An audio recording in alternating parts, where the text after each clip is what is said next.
Sounds good. I will go ahead and call the meeting to order. We'll Pretty cool. start off with a quick roll call. McKee here, Varenkamp Here. Nichols Here. Councilors Padma and Schultz are out today. So we will go right into the work session topic, which is rental dwelling ordinance. Perfect. Thank you, Mayor. Natalie, go for it. Thank you, council members. So this is the first attempt at a draft that for the rental dwelling ordinance that we've discussed in passing over the last couple of months.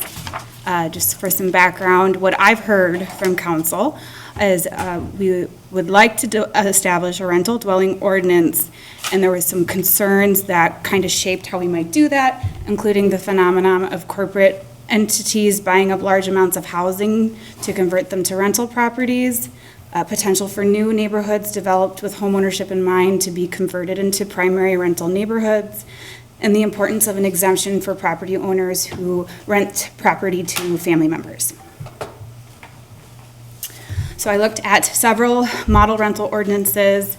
There really was no model rental ordinance when I checked with the league. They did point me to Red Wing for how they handle rental inspections in their ordinance, as it has been upheld by the Supreme Court. Staff also looked at other ordinances throughout the entire Minnesota, I want to say. What I primarily focused on for this draft was verbiage within West St. Paul, Red Wing, and Moorhead. There was also some small clips taken from Mankato, Brooklyn Park, and Little Canada. Through this process, I did find a really helpful tool from the Minneapolis Fed, Federal Bank, and included this rental data website, and it kind of gave me an idea of where we're at, where we've been. We have definitely seen an increase in non-homesteaded properties in the last few years. So I would definitely say there is a trend that rental property is increasing. Having said that, we're still rather low, especially when compared to the Hennepin County overall.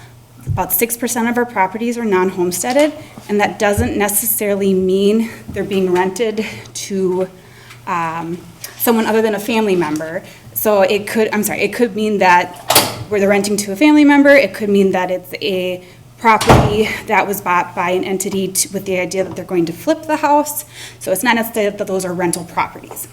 But of that information, I found 3% of properties, which is kind of fluctuated between 5 to 7 homes, are owned by an investor that owns other properties in the Twin Cities, at least 3 other properties.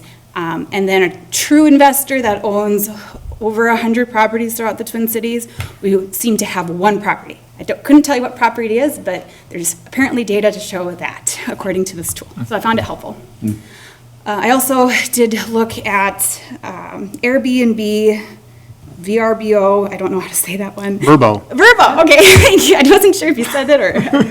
And then it was a Minnesota-specific short-term rental. Could not find a single property in Corcoran being advertised at this time, so I don't think that's a problem that we have currently. Next slide. Crime-free ordinance or disorderly conduct provision, I think this is something we will want to pay attention to. It is very common for rental ordinances throughout the Twin Cities to have some kind of crime-free ordinance, and at the same time, we are starting to move away from those in terms of there's being concerns that giving the city that much authority in the eviction process leads to discriminatory impacts and can conflict with the Fair Housing Act. So a lot of cities that have adopted them are starting to reevaluate them. So I think it's a model we probably just want to stay away from. Go ahead. can you explain what the model is in comparison to the one we're thinking of? You might be able to actually speak to this a bit better than me, but the crime-free ordinance, to my understanding, is basically saying 0 tolerance for crime. If you or anyone at your property is found to be committing a crime, we have the authority to evict you. The city has the authority to evict you. And so what the unintended impacts are things like a girlfriend has her apartment, and I think this actually happened in St. Louis Park, but the woman had the apartment, her boyfriend was visiting her. When he left the premises, he later was arrested for possession, I want to say marijuana, I'm not quite sure exactly what it was off the top of my head, but it was possession of a drug. He wasn't doing anything violent, but it was still a crime, and that got her evicted. And then a follow-up piece was done in the news, and she was homeless because she wasn't able to get a different place with the eviction on her record. And so as a result of the uproar from that, St. Louis Park then reversed their crime-free ordinance. So I think it's a rather strict ordinance, and I think a compromise that I've discussed with police and the city attorney that we all can live with is more of a disorderly conduct, which kind of gives, I like to think of it as a three-strike system. So it allows people to make a mistake at the premises, but we also have the ability to step in if it becomes a pattern. So I think that's what's proposed right now in the draft. And it would only be certain offenses, and I think we still need to work through exactly what it is that we want to see in terms of what is an offense. And it would specifically exclude calls for help for assistance, so cases like domestic violence, or even a tenant calling because their party's gotten out of hand and it's not what they had wanted, that would not be an offense. So it's a bit more of a compromise than the no tolerance system. So. The crime-free multi-housing you see frequently, and every city that does it can, depending on, there's model ones out there obviously, but how its city chooses to execute it can look a little bit differently in each place. But you'll see them more frequently in complexes or large areas where they would see a density of problems, and then they would sometimes be hard to, they would know that there was an issue there and they could articulate what they were, but they couldn't articulate exactly how to resolve it. And so they would say, okay, if we're seeing repeats of this type of conduct, we've had, 15 drug arrests for, crack cocaine at this apartment complex, and we're seeing, we believe that it's that's turning into gun violence in the neighborhood and burglaries, et cetera, and so they'll use it as kind of a tool to work backwards in that regard. Now, like I said, that the more complex ones, as Natalie mentioned, are typically seen in some of the bigger cities or first-ring suburbs. As we get out in outstate Minnesota and other communities, the more kind of, and I guess this is also where my experience lies, it's more in a property performance standard. And so it's not if a person calls that, I had, $500 stolen from me, that doesn't have anything to do with this. This is if there are crimes that impact the livability of the neighborhood, as it is maintaining what you would think of as a disorderly house, whether it's nuisance or. Some of the problems with the crime-free ordinance, in speaking with the city attorney, is also the due process aspect, the way that some of them are written. The eviction could happen before anyone's even actually been convicted of a crime in court. So you're taking away the tenant's due process. So the compromise system that we've reached, it does have an emphasis on due process and an appeal process for strikes and things like that we would be able to evaluate, so. Very good. Thank you. Another clause in here is the limiting ability to own multiple rental dwellings. Right now it's specific to single-family homes because that was the language in West St. Paul, and I really didn't tweak it from there. I figured that'd be a good starting point for discussion. But one of the questions is, do we want this, if we were to proceed with this clause, would we want it to apply to twin homes and townhomes as well? The city attorney did propose some language to further limit those who would try to circumvent this rule by establishing several LLCs. So it's a very convoluted clause right now, but we really couldn't think of an easier way to word it. Doesn't mean we won't, it's just that's the best that we came up with at this point. Additionally, something that wasn't in your initial draft, but is in his draft that was emailed to you today. Unfortunately, it's not redlined at the dais, but the city attorney recommended some additional standards because there's a council exemption. So basically, the city council has the authority to allow someone to have more than 3 rental properties if they go through this exemption process. And so he outlined a few standards to help us when we review that to remove any arbitrary review that would happen. And then, but we would still have discretion. Would it be possible for there to be a surcharge? A search. If we were to authorize that, there should be, I'm wondering if there's a way to get some kind of a revenue source from those large corporate-owned developments. It may be difficult to have a separate surcharge that applies to one class over another. I can look at it. However, keep in mind that if they have a different rental license, we would have a rental license fee that we would be getting. So there would still be some revenue that we're collecting, even if it's not an additional fee. So Just curious. And then, so I think that was it. Oh, there was that one clause in there that allowed this rule to be bypassed with the hiring of a licensed property management company in good standing with the Department of Commerce. We could certainly remove that, and the city attorney said he was comfortable with that, especially with the addition of his standards for the council exemption. Personally, do you want to discuss now, or do you want to wait until you? I can wait, that's fine. Go ahead. Yeah, I do want to hear your thoughts. All right, go ahead. The other aspect was limiting rental density. And I should say that both this and the limitation of how many rental properties someone can own are areas of undetermined property rights law. As I said in the staff report, this specific topic was a lawsuit in Winona, but no final verdict was ever reached because the property owners lost standing before the courts could rule on the topic. So just something to keep in mind, definitely worth knowing. So West St. Paul, which is again where I took this verbiage, they have probably the strictest cap I found, with a rental density of 10% per block of single-family homes. Mankato has a cap of 25%, and Winona has a cap of 30%. The city attorney does think we should consider the higher caps while we go through this process, just because his argument was we probably don't want to be on the stricter end. We probably want to, kind of like the idea of like, don't be any more rowdy than your neighbor is, and you'll probably be okay. So that was kind of, he thinks that the other two caps here, shown here, were probably more reasonable.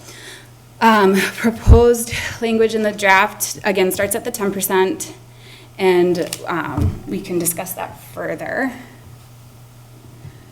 And then the family exemption, so we proposed that the proposed draft does exempt properties specifically that are rented to an immediate familiar relationship. So that would include sisters, brother, siblings, I guess, step siblings, parents, grandparents, and I think that's what I kept it at for now. I did put in a clause that they should sign an affidavit that is good for 10 years.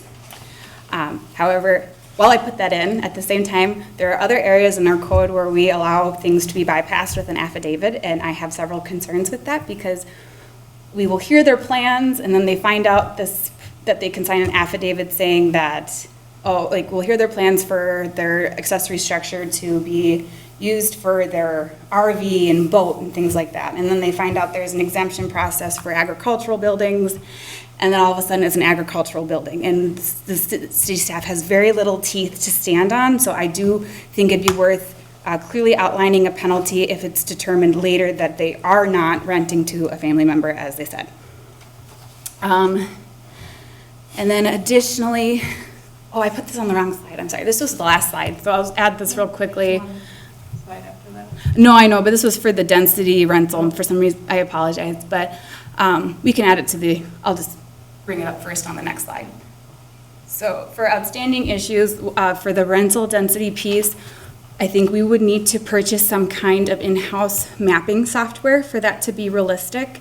That map would need to clearly identify block boundaries, and then that would also be used to, as properties register, we're able to pull up the map, be able to view, okay, this block is at capacity or not, and that would be very helpful, especially if someone's calling in with questions of whether or not they can rent out their property. We'd be able to give them a quicker answer than having to dig through several files. So I do think that that would be a necessity, and there's a cost with that, of course. Other outstanding issues, I believe we will need to adopt a property maintenance code. At this time, I am leaning towards the International Property Maintenance Code. Just for sake of simplicity, I don't feel like we need to rework the wheel. I like how Brooklyn Park does it, where they officially adopt the International Property Maintenance Code, and then they go in and provide some exclusions as to where they want their, basically their nuisance code to overrule the property maintenance code. So that would be something I would need to work on with our construction services specialist, Mike, who is a bit more versed when it comes to building code and maintenance code. We would need to, before we can adopt this truly, we would need to figure out a fee schedule as well as fines and penalties. And we would need to identify a time period to give existing rental properties the ability to apply for a license, as well as bring property into compliance. I'm specifically concerned about some of the rental manufactured homes in our manufactured home park. There is some concern, speaking to other staff, that some of those homes may not be able to pass an inspection. So giving them the ability to comply and a pathway forward. And so it's going to involve time. Should we include, should we include an exemption for homeowners looking to rent their properties for 6 months or less? The idea thinking if we have any snowbirds, do we want them to not have to worry about getting a rental license for a small period of time? If we do start experiencing more issues with short-term rentals, we could also put a minimum time period, so more than a month but less than 6 months. But until that's more of a reality, I think we would be okay having an exemption for just 6 months or less. And that's what I have so far. Wonderful job, Natalie. Looks great. Yeah, thank you. Thank you. Give me 1 second here, I'm gonna finish my notes. Okay, anyone? I was gonna say, we did get some Yes, feedback thank you. from a resident. Oh. Yes, which was at your dais. Yeah, it's attached to your packet on the dais here. We did get some feedback from a resident. They had reached out to John, and John had mentioned that he had gotten this same feedback here. So just wanted to make sure you knew that. Yeah. I do have notes from Alan, but I accidentally left them at my desk, so I'm Okay. gonna go grab. those. Sounds good. I'm gonna read through this letter or email here quick. Yeah. And then if anyone has anything they would like to start on, feel free to just jump in. And I have a couple comments too, if you. Yeah, great. Go right ahead. There's just a couple of, I guess, comments that I have on, I have a lot of experience with rental properties, both in Staples as kind of a rural community and low-income community, trying to provide housing options, and also Mankato with more of a suburban central area where they're, they had a lot of dynamics between college housing and so on and so forth. So seeing a lot of different ways that some of the dynamics play out with rental properties, everything from owner occupied to corporate occupied, and I think, so in that lens, I guess some of the things that we've seen, Natalie mentioned it briefly in there, but talking about the PD, talking about needs for fines in order to have teeth to be effective, and I wanted to provide some context for that. Really where we saw that being more effective is when there were those civil penalties, the landlords would put those penalties into their rental contracts. And what they would do is pass that on to those performance standards onto their renters, because they didn't want to lose their rental license. And it wasn't from a city making money or the city having any desire to punish the landlord. And so I think it's an important distinction that the need for fines wasn't necessarily punish a landlord whose renter does something wrong. It was having that clearly articulated on the front end allowed the renters to put those sanctions into their rental agreement, knowing that as a renter, if I get a strike on this property, you'll be receiving this penalty as more of a pass-through. And so that was more that, not really trying to go after a businessman, but they also have the interest in keeping their rental license. So you'll typically see that kind of passed on. I have talked to a lot of communities that struggle with the short-term rental issues, and I would say I would agree. I don't think we have an issue out here currently with it, but I also think that if we wait until we have an issue, then it looks like you're targeting that one house or that one business every time when you create the ordinance after the problem.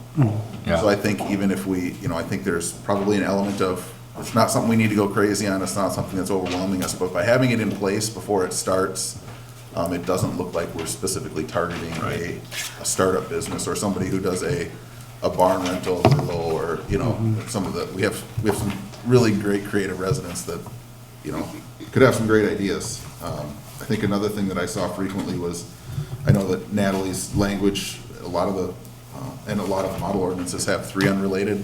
My experience has been with 2 unrelated more frequently. And I don't know what kind of dialogue was had about that, but typically we'd see 2 unrelated in a home, and I don't know what.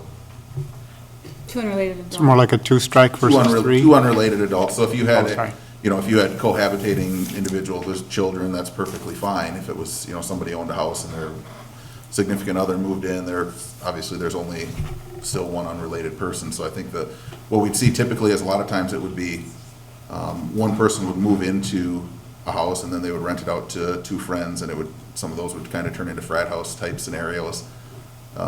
More frequently, once you had 3 unrelated, we saw a big difference between the 3 unrelated and the 2 unrelated when I was in Mankato. Less so in Staples, really.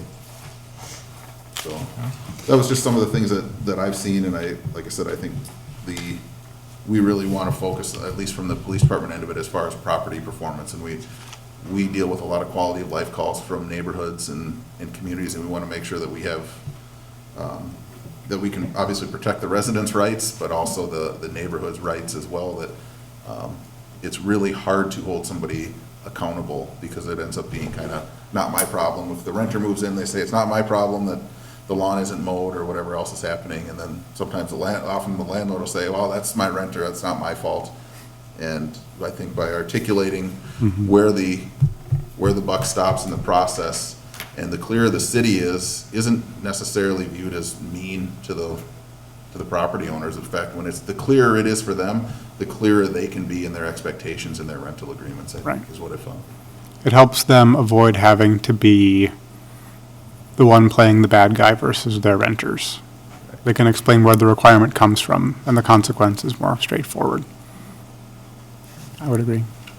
I think another thing, Matt, that you mentioned that I kind of want to build off of is it not being an issue right now, and then if you're doing it later, it might look like you're going after a specific person or a specific company. I agree with that. I think the other thing we should keep in mind that it might not be an issue today, but it very well could be an issue in 6 months or a year. If you look at some of the neighboring cities, Maple Grove, I know for sure, like that, they tripled in the number of rentals they had before they even kind of realized it.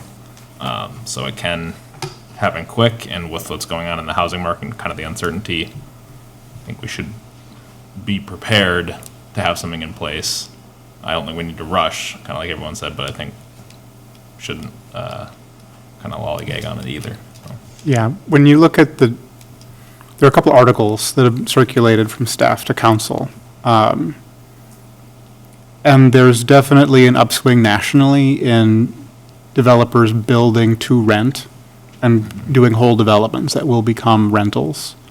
And part of the reason why I advanced this originally, and I think part of the reason why Councillor Bodema expressed support, was we want to avoid a situation where the housing stock in Corcoran is bound up in rental and not available for single-family home ownership to occur in the city at an appreciable level. It tends to drive up housing costs and makes it unaffordable for people who are trying to live in the city. So from my perspective, that's where the limitation on 3 or some small number of rentals per property owner makes sense. So we can give people the freedom to be entrepreneurs on a small scale, but we can constrain that large consumption of our single-family real estate. So I would propose, I know, Natalie, you had asked about what kinds of housing do we want to include in that kind of a limit. I would include all of the single-family options that we have in code. So single-family, twin home, and townhome are all in the low-density area. So I would include each of those home types in the limit for 3 units. Apartments, obviously, that doesn't make sense. Apartments are going to be owned by large organizations, and I think that fills a niche adequately. I would also look at the exemption for hiring a property management company. I would probably want to strike that one, just because that would be a really easy way to get around the intent of the ordinance. And you could still allow the council to review specific requests. I think that's reasonable. But I would be cautious about requiring something that's so easy to get in place without discretion. Yeah, fair enough. I can definitely, I don't think that would be a problem. I do want to just touch real point on the idea of developments made for the idea of rentals, because they are out there. And so I think that exemption process would still allow for the review of that on a case-by-case basis. I don't know if the idea is to totally exclude that, because if there's a market, usually they're really upscale rentals, like we're talking like pretty well-off professionals they're trying to attract. But they don't want homeownership for some reason. But I understand not wanting the entire stock to be that. So I think that exemption process through city council review would allow for things like that to be approved on a one-off basis. Without, yeah, and I think that if that's the goal, then we should remove that property management company exclusion, so. And it gives us more negotiating leverage in those cases if Exactly, it's yep. in place that way. I would agree with the several points you just made there about the housing types and excluding or removing that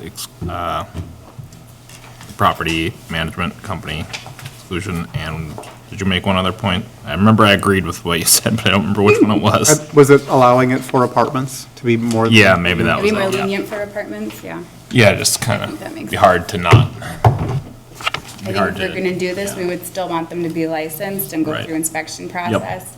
But yeah, I think the limitation wouldn't make sense at all. Yeah, that makes sense.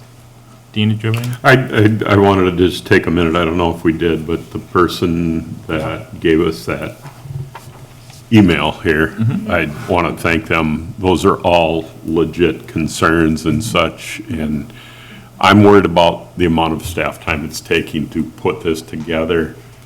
Is it strapping you on other things right now?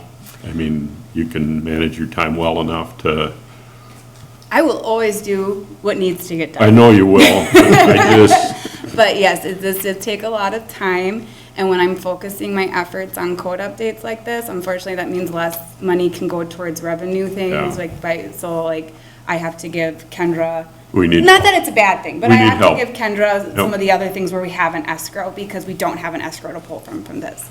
So, I agree with everything that everybody's saying up here, I just, as far as. we gotta do it sooner than later, I absolutely agree on that. I just, what am I wanting to? We want to be cautious of staff time. And I think that makes I sense. wanna be cautious of staff time. How much of this, with the current 6% of the properties we have right now, how do we know they're renting? I mean, we're gonna have to have staff go and investigate, look at those things. Yeah, I think at this point, the starting point would be notice that this is happening. Okay. Educate, and give time for people to register. I think most people want to be in compliance with the law. There's going to always be an exception to the rule, but give people time to comply, and I think we'd be surprised how much that pretty much takes care of it. Okay, how would we find out somebody's renting some of these So- properties and stuff? We'd have to Matt's look at raising his hands data, over there. like data from, there'd be a couple places we could look. So I think we've talked about, utility bills. Sometimes you can tell that Sending utility bills to a corporation instead of the individual that's renting. Yeah, Gotcha. or the person on the bill doesn't match Okay. who's the property owner listed on Hennepin County. I think we'd also probably have some other data we could request from Hennepin County in terms of who's being homesteaded. The data's obviously there, otherwise the Federal Bank of Minneapolis wouldn't have been able to put together that map, so I'd have to track it Okay, down. and then you talked about a, system to track this, to do all of these things and such. What kind of monies are we talking about as far as a database? I think we would finally need to get me a GIS license, and so we'd have to look at that. I know it was something I kind of brought up in the past with our IT, but this was back when Brad was here, so it's been a minute. So I'd have to kind of reopen the conversation. But I think it would make sense for at least 2 people to have license for GIS. It'd be me and the Right now, it'd be me and Dwight who Okay. would be taking over some of the inspection aspects. So there's a cost there that Yeah, we there- need to define and understand. To be honest, GIS is something I've needed for a while, though, to do my Okay. job I effectively. think I've heard it from other departments Yeah. too, that they, We would all love But I think to this have would more force the issue. capabilities to do. Yeah. do we I think this know, would force the issue because we really can't outsource this to a third party. Is that in our budget for this year? Do we have to add that? We might have to I'd add it. like We to would see likely have that to in add there. that. do It's you know not ballpark, like what a license costs?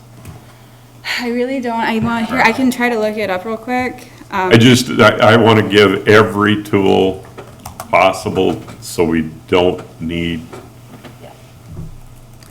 So for business. Matt, you had some input, Mr. Yeah, Mayor. I He was can raising his hand. Talk about how we managed it in Mankato, obviously, with compliance for rental license. And that was really, you put it out there, I think, the city adopted it, putting it in the newsletter.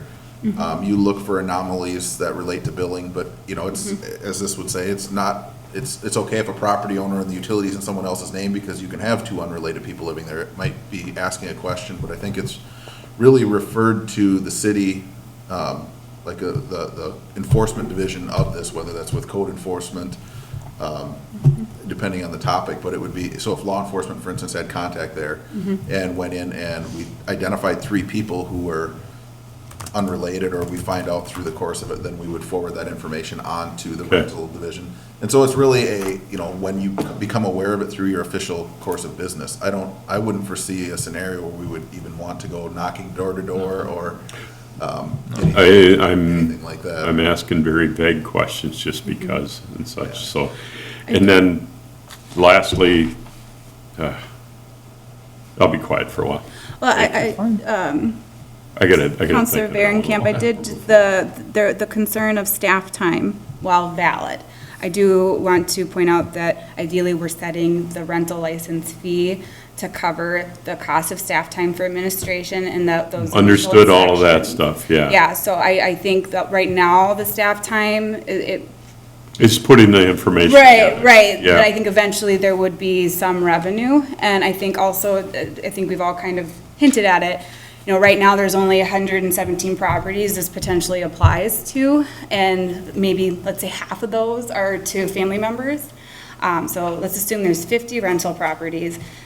While that seems like this might not be a problem, and there probably isn't a problem per se, the idea of establishing this now versus when we have 300 rental properties in the city that would be incredibly overwhelming to implement it at that point. So I'll ask my question straight up then. This is not a waste of time in your mind. We aren't asking you to do something or staff to do something that this isn't a good time to do. I don't think it's a waste of time. Okay, cool. No, I think what I want to avoid is trying to slap something Catch together up. to put a moratorium in next year. I don't think it's necessary. I don't think it's that urgent. I think it's urgent enough for us to do something about it, but we have Okay. time to be intentional and mindful and adopt something that we. And our neighboring community did do such a thing where they implemented a rental type ordinance and then slapped a moratorium down. They had an They ordinance. had it, and Okay. then wanted to reevaluate. Reevaluate based with on- that corporate, Based on And their the- caveat. findings of fact for that moratorium are very different.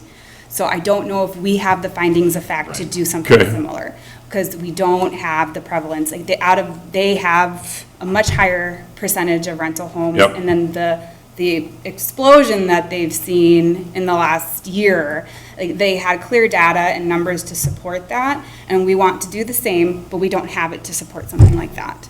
So I think we have findings of fact to support, we have seen an increase in rentals, and Okay. we would like to put something in place to ensure property maintenance and upkeep and ensure the health of neighborhoods, so. and that was another question hanging there. Our normal ordinances, nuisance ordinance and everything blend in or There is a meld lot in of with overlap. this? There is a lot Or of overlap. the overlap and, Yeah, so Okay. so the property maintenance code, there will be a lot of overlap, and that's where our nuisance code, we might exclude some parts of the international property code so that our nuisance code supersedes those areas that we've already identified our process. But so our nuisance code is specific to like the exterior Where the property maintenance code differs a bit is there's much more, there's concern about the interior and the life-saving functions of like a smoke alarm, for example. Yeah, we've got to have all of those, yeah. Yeah. The exterior side is automobiles in disarray out in the front Right. yard. Right. Engine hoists, all that, we can't do that now as normal things, and that would be something that would Yeah, so they, overlap and yeah, so be taken care of. I think there, again, there's probably a section of the International Property Maintenance Code that has something about that. And we Okay. would just exclude that and just, and say, we adopt the International Property Maintenance Code except for these sections. And then those would be handled in our nuisance code that we have established. And that would apply to rental properties the same way it applies to homeowners. I just wouldn't, I've heard over the past 2.5, 3 years, we've got so many ordinances and so many pages and all that stuff. We're adding more to it and such. This is worth doing Yeah. in all of our minds. I think it is worth doing and such. I think it's gonna be a lot And, easier to implement now than 3 years from now, yes. And I think it's one of those things where it's a new, not necessarily a problem, but a new issue that no one thought there'd be high numbers of. Yeah, rentals in it's Corcoran common. 10 years ago, now it It's common. seems like maybe in not too long we could have some. So, It wouldn't be surprising depending on how the economy progresses. We could get big chunks of it coming through.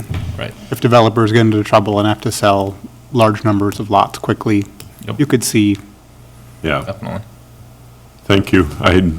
Just, all things. I still, I don't want to get to the point either where, is there a way that there's a different tax bracket? We got homestead, non-homestead, and is there a corporate tax? I mean, I'd love to just, So you have to keep in mind soak too, this that LLCs in could be another an way. individual. Right. It could be an individual who just simply owns the property in an LLC because they don't want their personal assets to come into play should they get sued for something. So you have to keep in Yeah. mind that there's individuals who are LLCs. So unfortunately, while we want to go after the big guys, it comes at the cost of going after the little guys too. So I think we want to just be careful about doing something that might be unfair to people. yeah, I don't want to do that. We keep talking the corporate side, and I think we all know what that means and stuff. There's no way to single that out No, without affecting, the city attorney Legit strongly things. advises Okay. our findings of fact don't include anything about trying to exclude certain people or certain entities from owning property. There's definitely ways we can limit it, and I think that we've suggested that. They do come with some risks, but I think that those would be a better bet than trying to say no corporate entities whatsoever. can corporations, LLCs, those kind of people make that part of the person's salary? So they're not renting, if you get my gist. I'm sorry, I don't quite understand. Come work for me, I'll supply your housing. You don't have to pay, you don't have to anything. I think that would still be considered a rental property, even if they're not paying rent. It would still qualify as a rental dwelling that needs to be licensed if it's not a family member, per this ordinance. Is there loopholes that, I assume that would be added on to their salary, those kind of things, and there'd be a way to tie it Count back. somewhere, I don't think it yeah. would be a loophole per what I've written, no, and I don't think we want it to be a loophole, because we don't want this to, well, if you're not paying rent, then it doesn't apply. I don't think that would really make sense, because we don't really want to get involved in we want to try to separate ourselves from the private contract between the landlord and the tenant. Okay, So, the safety Cool. impacts still apply. So you- And I would say the greatest impact for corporate as it relates to rentals is, as you mentioned, the housing stock.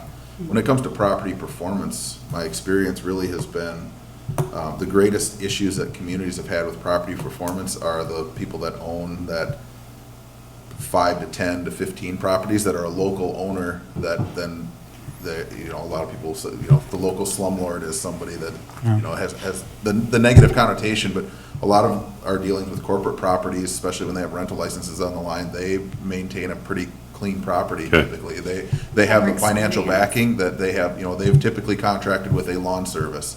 They have a snow removal service. They have all of those things because there isn't an individual person tied to them. So, and when my experience that when we run into issues, well, sometimes it's harder to get to the person that can make a difference.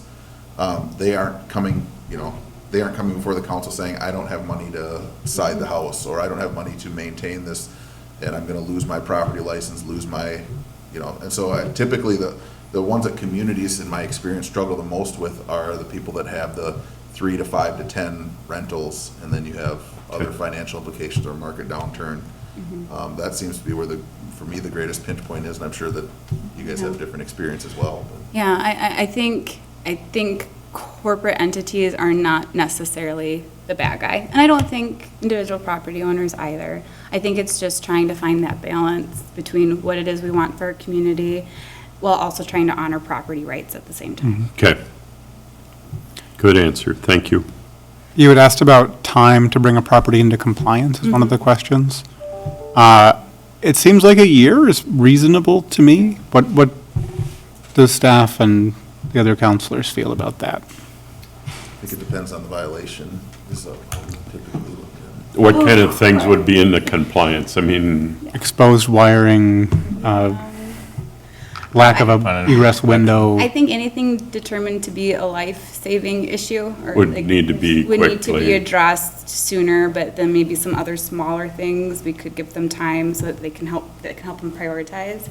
I think a year for a property to be fully in compliant after the initial initiation of this, I think that would be fair Okay. with a carve-out that if there is something more concerning, we can move that timeline up for at least that portion of the site. and you could write that in the ordinance of safety concerns, those kind of things need to be addressed Yeah, I think I can work with. the on a more timely themes. basis. And that year Okay. would just be for existing, Yes, so we would have a clause that's existing rental properties before the adoption date have 3 months to register with the city and will be given an initial year to bring a property fully in compliance with the International Property Maintenance Code, something along those lines. gotcha.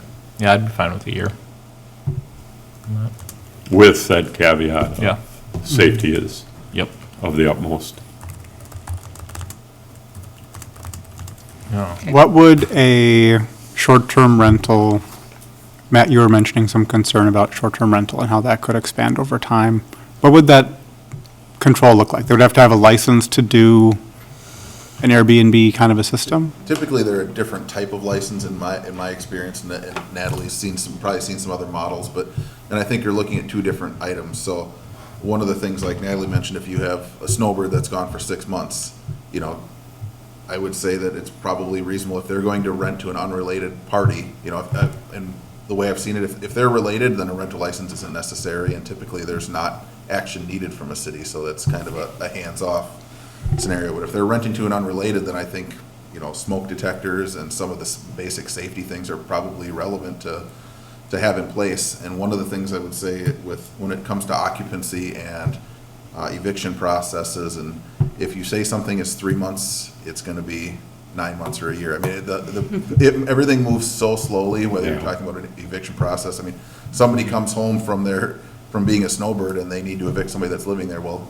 initiate your process, and in 30 days, they'll get served, and in 60 days, I mean, things get drawn out Yeah. so lengthy that I think unless you have those clear, bright lines early on, I think it serves everyone well. And the same thing, I think, looking at the short-term rental as, a separate but necessary element is probably prudent. And again, doing it without the lens of, I want to go get this guy because this is our problem. I think I don't disagree with that. Again, I want to be careful with findings of fact. If we don't have a problem, we've just got to be careful with the findings of fact that we present. And the other aspect is are we talking about, like, for Airbnbs where it's owner occupied? Are we trying to regulate that? Or is it just for short-term rentals less than a month where the owner is not present? And so it's just another piece of it that I have not done a lot of research. If it is something we want to include, we can. I also feel like it's something that we could address next year. I don't know if that necessarily needs to be in this initial adoption, but I will take your direction. I think if the scope would require a different kind of content that would take more staff time to research and refine, I'd rather not delay everything for that, then I'd be comfortable doing that as a separate priority later. Okay. But if it's the kind of thing where we're throwing one more paragraph and everything we have in this draft is likely to want to apply or will want it to apply, I would be fine having some economies of scale there and doing it at the same time too. I can put an hour into seeing how hard it would be and let you know what that looks like. That- Sounds good. I agree with that. And I think it's as little as currently this may be a thing in Corcoran, just rentals in general, given those numbers, I'm not too concerned that short-term VRBO style rentals are on the Yeah, horizon for us. I think you're probably more likely to see that in areas closer to attractions. Yes. We're not at that point yet, so. Agreed. From the research I did do, because I wanted to be prepared for the topic, from the research I did do, it's the metro core areas, so we're talking Minneapolis, St. Paul, and then it's your vacation towns. So for Minnesota, that'd be like Brainerd or like, Stillwater. yeah, Stillwater. So that would be where they're seeing an increase of this. Outside of us getting another Super Bowl anytime soon, I wouldn't. Yeah, they were huge. People who don't even do Airbnb were Right. renting out They their could get a house crazy for- amount of money. Super Bowl, Yeah. PGA, I all don't think we're of getting these another things. Super Bowl soon. Fun fact, they are looking, Bloomington's looking at trying to bring in the World's Fair, so. That's true. There's, you know.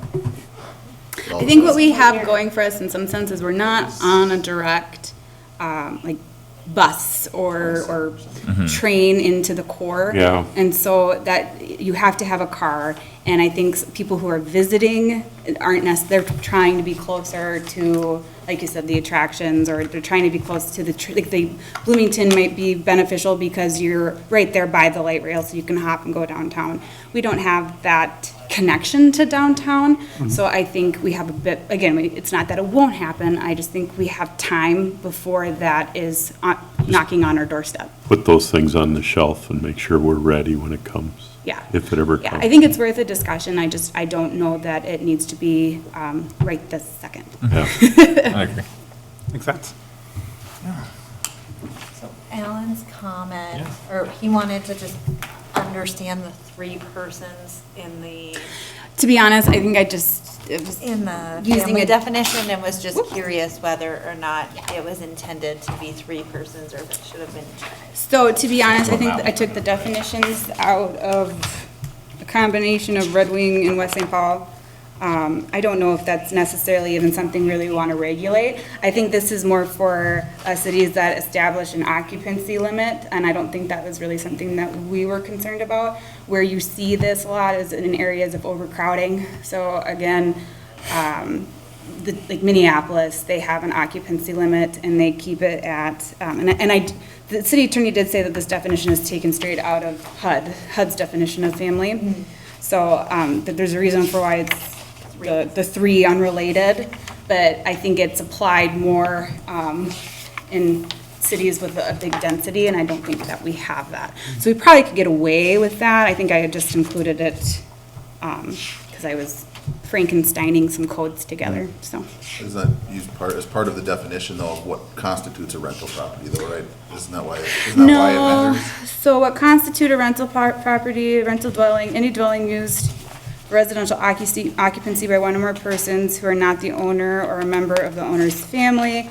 And I don't think that the family is necessary, that definition, because we go on under license exemption to define exactly when it would be exempt. So the owner of an RDU is exempted from the licensing requirements if they're related to the owner, if the occupant is related to the owner as a parent, child, sibling, and grandparent. So it really has nothing to do with that family definition. I can totally see how that's confusing, and we probably should just remove it. I don't know if there's any benefit to keeping it, but I'll double check the rest of the verbiage to see if there is any necessity. That was his only question that he And it's fair, had. it was fair. The city attorney asked me about it too, so. You had also asked about fines and penalties, I think specifically in the context of false affidavits. I would propose a fine there. Yeah. Maybe I don't know what that revocation of the would be, license. Yeah, I think one of the fines I was talking about with the city attorney would basically be the operation of an unlicensed rental, and it'd be a per-day fine with criminal charges as well. It's like a misdemeanor charge per day of operation. So I think that would be like clearly identifying that a false affidavit would be subject to these penalties. Just to try to avoid people circumventing that, because it's human nature to try to see what you can get away with sometimes. So, Yeah, I'd support that. Are there other areas where we need to talk about fines or penalties? I don't know if we need to talk about it as much as I need to present you with something. So I think that'd be, when I bring this back, it would be with a fee schedule and fines and penalties. And I think it'd be best to adopt those as policies that we refer to in the code so that we can change those quicker than the code. Yeah. And our fee schedule, we adopt annually, so. So it'd be part of that. So it'd be part of the fee schedule, and then we make an amendment to that, and then the fines and penalties, there's certain sections of the code that we already talk about misdemeanors for, so okay. we could look at Okay. to see if there's a place for that.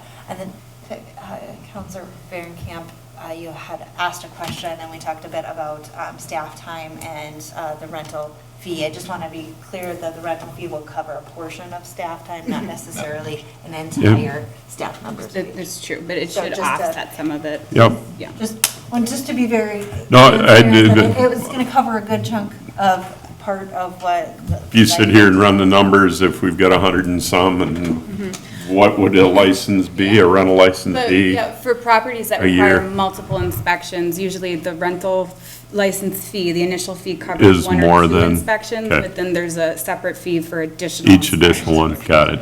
So that, again, help to offset some of that additional staff time for a particular problem property. Yep. How often would we re-inspect for maintenance purposes? I think at this point, I can't remember I think it was, I think what makes sense, and I don't know exactly what I wrote down now that I'm thinking about this. I think what makes sense is initially do an inspection.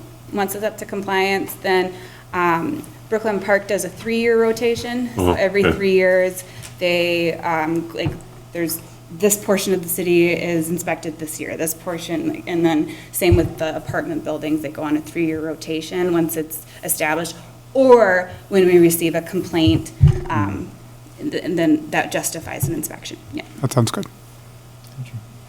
Our first, and I think we're almost done, our first apartment building expectation is somewhere down here. What are we thinking as far as a location on an apartment complex? Where would it be located, is your Yeah. question? So the I mean, I plot plan, can, it's County Road 116. It's on County, there's a very few areas where a high-density apartment building can Yeah. go. so I can go by that. Yeah, so if you pull up the That's all right. future land use map, not the zoning map, because it's urban reserve right now. Give me just a It's on 116 in Meister. There's a chunk of brown properties that could have apartment buildings. And then our mixed residential zoning areas could have a combination Yep. of apartment buildings too. So that's kind of So like on by 30? Larkin in 116 and then by 30 in 116. Give me just a moment. Yeah, okay, up, So. off of, So the brown one's here, yeah. the mixed use. Right there, yep, right there. here, And then there's more along 30 and and 116. then right up there. Yep. I don't think the mixed resident, I thought mixed residential is more townhome. It can include apartment buildings. Oh, I does don't it? think we're talking about like large apartment buildings, but it could be like a what's the word, like a quadplex? Is that the right word? I'm sorry, I'm struggling with the word right now, but like a, kind of like a condo situation where it's 4 or something like that. It does allow for a higher density where it could, a small apartment building could be there. And I think the other place where yeah, think it's mixed the pink. use All the mixed potentially as use. well. The pink. Yep, Potentially could see an apartment building there. This fuchsia, not the. Yeah, not that. Not the light. The rural service. Yeah, it'd stand out over there. Yeah, yes. So, yeah, so I think those would be the areas where we could potentially see some higher density. gotcha, thank you. Good. The only other thing I had was, going back to the rental density topic. Did you guys have any thoughts on where we maybe want to look at going there? At the West St. Paul was 10, Mankato 25, I think, and Winona 30. I think 20 to 25 was Yeah. a good number, especially if we're effective in limiting to smaller chunks. I do agree with trying to balance it so that individual homeowners do have the right to rent if they need to move and can't sell or something like that. So when you look at the table of the block sizes, that's where I was asking that question offline. You know, how big are the blocks and how many homes? Unfortunately, I don't have a great answer for that. You can kind of see it on here, where it's like, you kind of go between the streets. So this could potentially be a block, but then there's, like right here, there would be probably several blocks. So I think we would need a map that clearly defines it. Yeah. I think some blocks could be 3 properties and some blocks could be 30. Yeah. So I don't really have an average right now that I could give you. I think it's a fair question, but I have to get some mapping done to be able to better answer. That's fine. We'll wait till you get the license. So maybe we kind of put a address later footnote in there. I think we can and pencil in, pencil in something like 20 to 25. And then also when we have John and Alan here too, I'm sure they'd want to weigh in on that. Yeah. And once we have a better sense of exactly or kind of what a block is. we have sandhill cranes outside That's the in neatest chambers. sound, except when you got 30 of them right outside your bedroom window. That's when you let the dog out. Yeah. She doesn't even go after them, she just stands there and stares. So full transparency, I'm gonna go with 25% just because I think that was a level the city attorney was comfortable with. Okay. I think that's a good start, Okay, all right, Can live with perfect. that. my feeling. Okay. I think that covered It's a lot of work. the big discussion points. Is there anything else you had? I think that's good for now. I don't, this is still definitely a priority for this year. At this point, it's gonna be the really difficult stuff to pinpoint. It's gonna be the working through the International Property Maintenance Code and then identifying our fees. So it'll get on my to-do list. I just don't know when I'm gonna bring it back quite yet. I did go through that code, at least the first portions that were excluded in the Brooklyn Park Ordinance. You know, honestly, it seemed like you could probably adopt the whole thing. Okay, Our nuisance code isn't that strong anyway. I don't think we're giving up any rights okay. as a city by taking the whole thing on.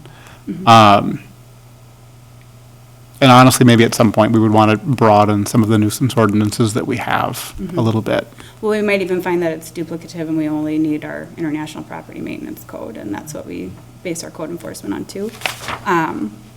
But I just haven't taken a close enough look at it, so that was one of those kind of outstanding pieces, so. Yeah, I don't know. I mean, I think like you said, it's still a priority, but I don't know that there has to be a hard date of December 31st. Okay. on it, We'll keep so. working on it. Yeah, definitely keep working on it. It's definitely on my to-do list. But next I'm working on our PUD ordinance, so. Fun stuff. Excellent. Just trying to balance all of the different pieces. We have a lot of things we want to keep moving forward. Yeah. All right. If there's nothing else, I will entertain a motion to adjourn. I move to adjourn. Second. All those in favor say aye. Aye. Thank you.